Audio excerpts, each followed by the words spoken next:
வாங்க தீபாவளி ஸ்பெஷலில் 90 கிட்ஸோட ஃபேவரட்டான கலக்கலா ரெசிபி எப்படி ரெடி பண்ணுறேன்னு பார்க்க போகலாமா?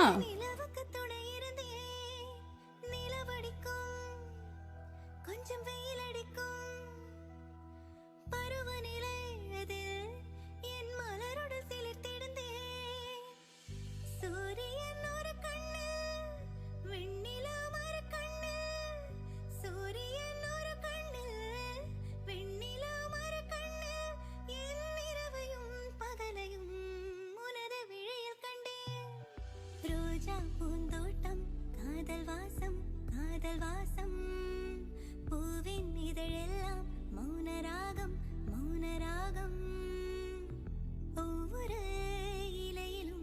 இது போல தீபாவளி ரெசிபிஸ் உங்களுக்கு பிடிச்சிருந்தா என் சேனலை ஃபாலோ பண்ணிக்கோங்க, லைக் பண்ணுங்க, ஷேர் பண்ணுங்க, கமெண்ட் பண்ணுங்க, சப்ஸ்கிரைப் பண்ணிக்கோங்க. நெக்ஸ்ட் வீடியோவில் பார்க்கலாமா? பாய்.